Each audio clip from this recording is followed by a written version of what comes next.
வணக்கம், நான் doctor Kristen Leo. விளையாட்டாக செய்கிற சில விஷயங்கள் வினையாக கூட போய் முடியலாம்.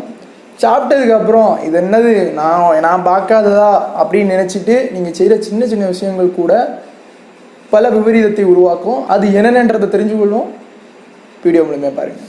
வயிறு நிறைய சாப்பிட்டுட்டு உடனே போய் தூங்குறது முதல் தப்பு. ஸோ இப்படி பண்ணிங்கன்னா இது டைஜெக்ஷனை ஃபஸ்ட்டு நல்லாவே ஸ்லோ டவுன் பண்ணிடும். நெஞ்செரிச்சலை உருவாக்கும்.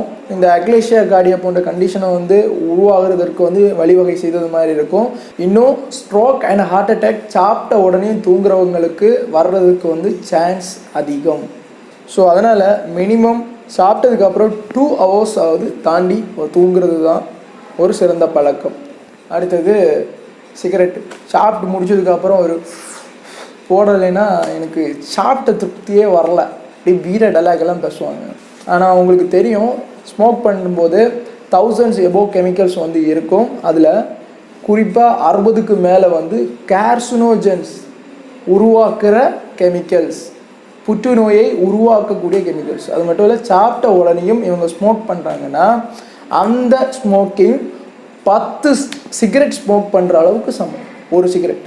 அடுத்த உடனே சாப்பிட்ட உடனே குளிக்கிறத கொஞ்சம் அவாய்ட் பண்ணுங்கள். கொஞ்சம் தாண்டி 1 hour தாண்டி குளிக்கிறது நல்லது. ஏன்னா நீங்கள் போய் குளிக்கும்போது ஹேண்டு லெக்ஸில் அதிக அளவில் பிளட் சர்க்குலேஷன் போடுறதுனால வயத்தில் பிளட் சர்க்குலேஷன் போகாது. ஸோ அப்சார்ப்ஷன் டவுன் ஆயிரும். ஸோ டைஜெக்ஷன் ப்ராசஸ் கொஞ்சம் டிமினிஷ் ஆயிரும். ஸோ அதனால் அதையும் அவாய்ட் பண்ண வேண்டியது அவசியம். சாப்பிட்டு முடித்த உடனே ஒரு டீ குடிக்கிறது. ஏன்னா அதில் இருக்க பினோலிக்ஸ் காம்பவுண்ட்ஸ் அயன் அப்சர்ப்ஷன், அயனை இரும்பு சத்தை 87% அப்சர்வ் பண்ணாமல் தடுத்துடும். சரி, தடுத்துட்டு போட்டோம், நான் டீ குடிப்பேன். ஏன்னா அயன் இல்லைன்னா அனீமியா வந்துடும், ரத்த சோகை வந்துடும். ரத்த சோகை வந்தால் அது ஒரு சின்ன ப்ராப்ளம் மாதிரி ஆரம்பித்து கண்டுக்காமல் விட்டீங்கன்னா பெரிய பிரச்சனையில் போய் முடிஞ்சிடும். ஸோ அதனால் சாப்பிட்ட உடனேயுமே டீ, அதுக்கப்புறமா சாப்பிட்ட உடனே எக்ஸசைஸ் பண்ணுறது.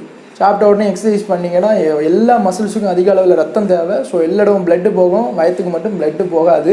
அங்கே சாப்பிட்ட உணவு அப்படியே தேங்கி நின்றுடும். டைஜெக்ஷனை இம்பேர் பண்ணாதீங்க. ஸோ டைம் விட்டு எக்ஸசைஸ் பண்ணுங்கள். அதுக்கப்புறம் சாப்பிட்ட உடனேயும் ஒரு ஆப்பிள், ஒரு ஆரஞ்சு, ஏதாவது ஃப்ரூட்ஸ் எடுத்து சாப்பிட்றது. ஸோ அதுவும் வேணாம். ஏன்னா ஹை ஆசிட்ஸ் செக்ரேட் ஆகும் நம்ம சாப்பிட்ட உடனே அந்த உணவு டைஜெஸ்ட் பண்ணுறதுக்கு. ஸோ ஃப்ரூட்ஸ் ஆர் மெயின்லி அதுக்கு கொஞ்சம் ஆசிட்ஸ் போதும். ஸோ கரெக்டாக நீங்கள் அதோட சேர்த்து சாப்பிட்டீங்கன்னா இதோட அப்சார்ப்ஷன் கரெக்டாக இருக்காது.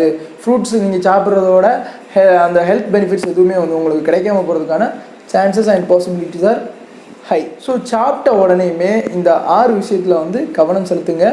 ஸோ இது நல்ல விதத்தில் உங்களுக்கு பயன் தரும். இந்த தகவல் உங்களுக்கு பயனுள்ளதாக இருந்திருக்கும் என்று நம்புகிறேன். பயனுள்ளதாக இருந்தால் உங்கள் நண்பர்கள் மற்றும் பயனுள்ள தகவல் மூலம் உங்களை சந்திக்கிறேன். And then by from Leo.